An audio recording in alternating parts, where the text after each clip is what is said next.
Hi everyone, welcome in this new video. So today we're gonna ask a very simple but very important question.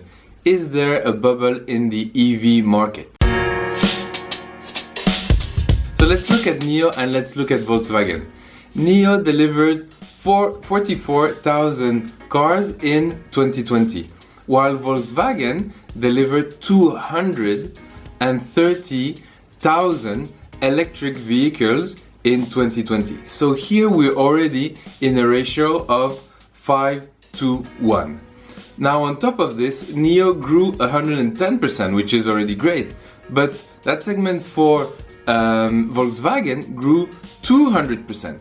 So not only the volume is there on the Volkswagen side, but also the growth. It's bigger and growing faster.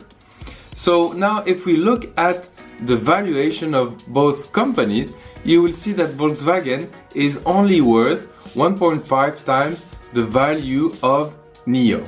Now, how is this possible? And this is where analysts wonder if there isn't a bubble, because here those numbers that I gave you doesn't even take into account the legacy market of internal combustion engine.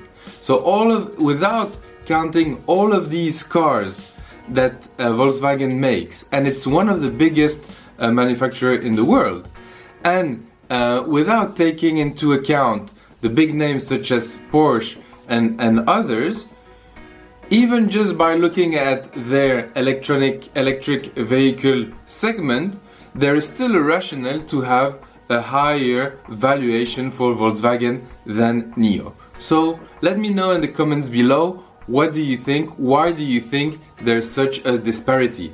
Is Volkswagen undervalued or is NIO overvalued? So this will be very important for you to answer if you decide to invest in this industry. For me, one of the things I look for when I invest in a electric vehicle company is their ability to do more. And this is why I'm heavily invested personally in Tesla, is that I strongly believe that they do not only do cars, they also do a lot of research in everything that comes along. So let's look into there. We know that they have drastically invested into optimizing the process. We've talked about the gigacast, which will reduce by a third the number of robots needed, and by thousands the numbers of pieces needed to build the car. So okay, that's that. It will reduce their costs, increase the margins, which we know in that industry is very small. But the most important thing for me is their ability to be more than a car company and be a tech company. So what do I say about that? We know now that they build their own chip. They build and design their own chip.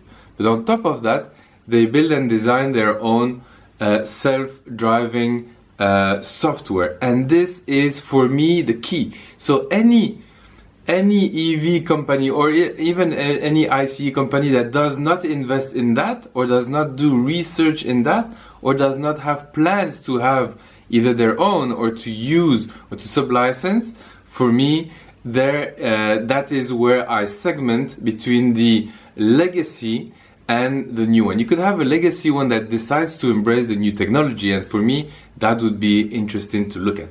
And you see, for me, this is really where companies like Tesla will make huge margins, going for tiny margins on a legacy car manufacturing versus a tech car company like Tesla, because once you've done your software, you can just replicate it and license it for absolutely zero marginal cost. You just press a button and now everyone has it. So now once you have this, you can start tons of other side businesses, such as the robotaxi network, which we've been talking about. So imagine having tons of cars driving themselves around, picking up passengers, and then instead of being a cost item for their owners, it becomes a revenue generating asset. So this is really huge. This is really going to change the industry. And I think that Tesla, at the end of the day, is kind of undervalued, because we cannot extrapolate this. We cannot understand the impact that's coming, even though they told us it's coming, because we've never seen a car that's driving itself. We've never had the decision. We've never had to make a decision in regards to, do I want to buy a car that's just going to cost me money, or do I want to buy a car that's going to generate money? So all of this is new, and then people don't really grasp what it really means for them. And so for me, that's how I really segment the legacy and the new ones, whether they're EV or not.